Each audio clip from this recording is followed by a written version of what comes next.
So it looked like Caitlin Clark has showed her true feelings toward beat writer Scott Agnes. I love Petty CC. Hey, Caitlin can't hide it, bro. She can't hide it, and I don't blame her. Yo, the GOAT, Caitlin Clark, damn near crashed out at the ANNIKA on Scott Agnes. Caitlin Clark just had one of the most awkward on-camera moments, and the internet is losing it. At a Pro-Am event, a reporter came over expecting a casual, friendly conversation. But what he got was ice cold. No eye contact, a look of pure disgust, and an energy so tense it made everyone watching squirm. Compared to her usual interviews, the contrast was downright shocking. Was not rocking with Scott Agnes. This is crazy. This dude showed up out of nowhere. And you know when you know somebody, you like, they pop up at the house party uninvited, like, who told you to pull up? Scott Agnes showed up at the ANNIKA like, hey, it's me, y'all.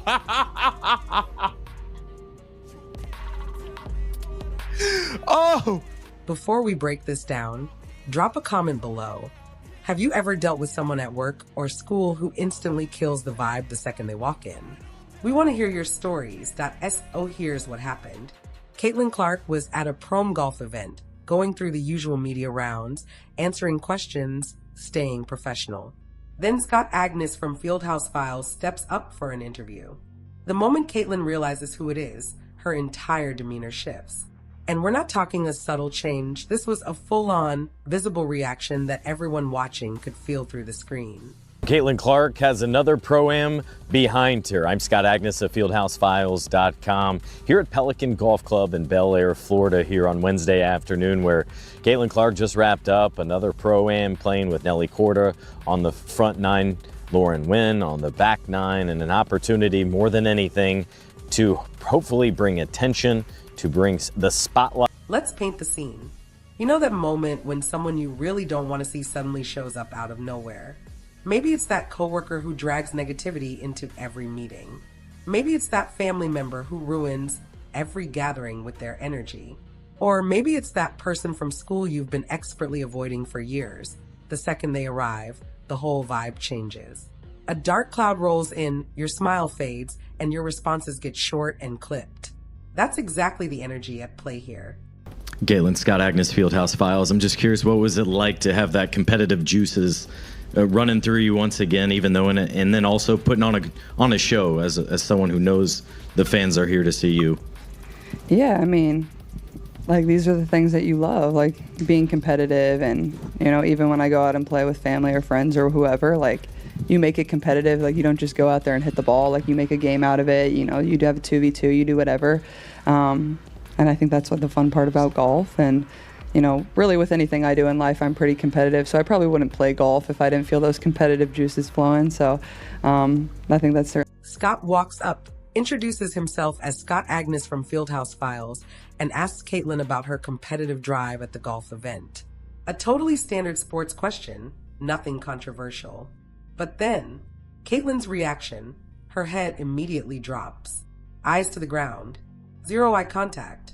Every inch of her body language screams, "Why is this guy here?" She looks genuinely uncomfortable, like she's calculating how to survive this interaction as quickly as possible. Her answer? Perfectly normal.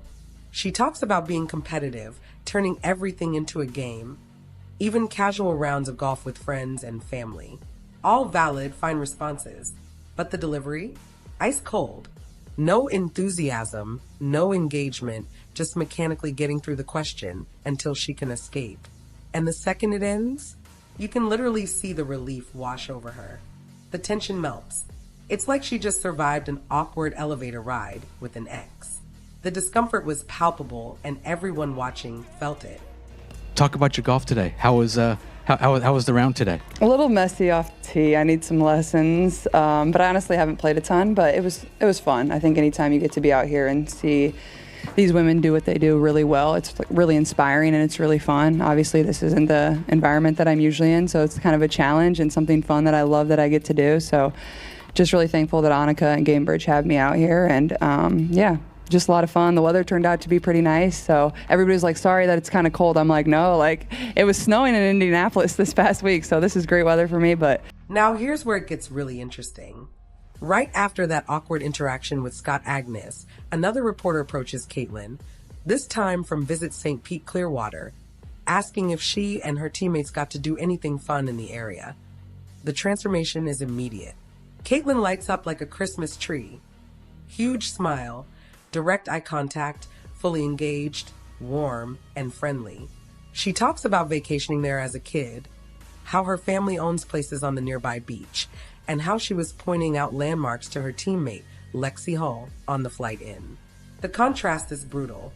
Same person, same event, minutes apart, but the energy couldn't be more different. With the second reporter, Caitlin is genuinely happy to be answering questions. She's animated, giving detailed personal anecdotes.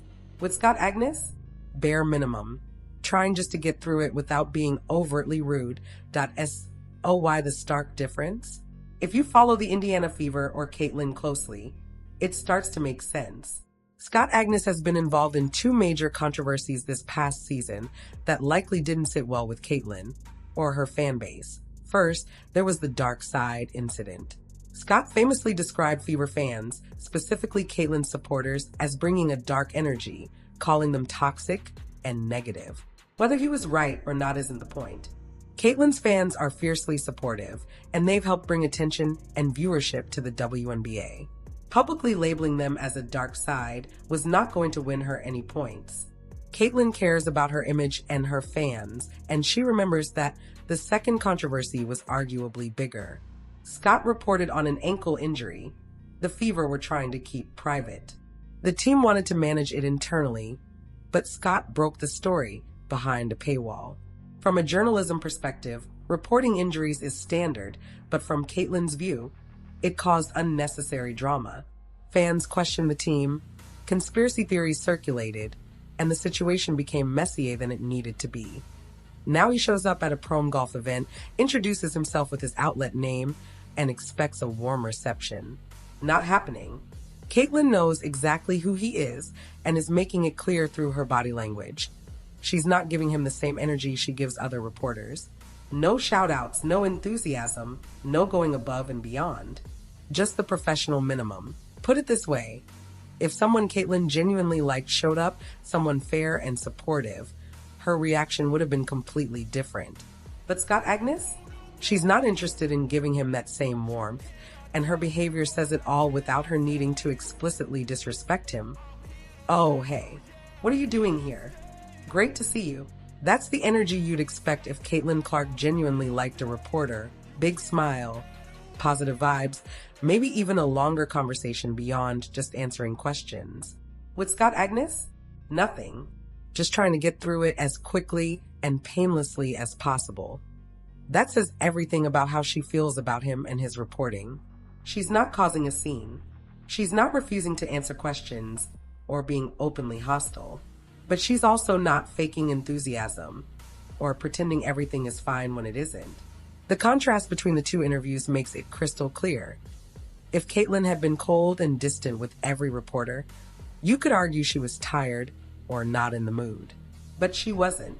With the Visit St. Pete Clearwater reporter, she was warm, engaged, and animated, long, detailed answers full of personal stories, direct eye contact, and genuine emotion. Caitlin is clearly capable of being friendly at the event. She just chose not to extend that same energy to Scott Agnes. And that choice speaks volumes about how she feels regarding his coverage of her team and her fan base. From Scott's perspective, it has to sting. He's a credentialed reporter covering the Fever regularly, asking legitimate questions, doing his job. Yet the team's star player can barely look at him. Not an ideal working relationship.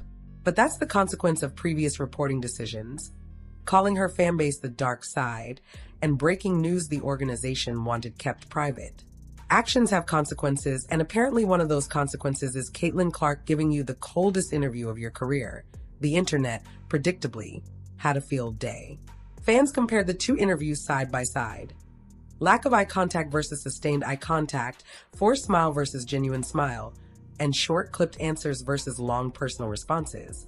Social media detectives were unanimous. Caitlin does not like this guy.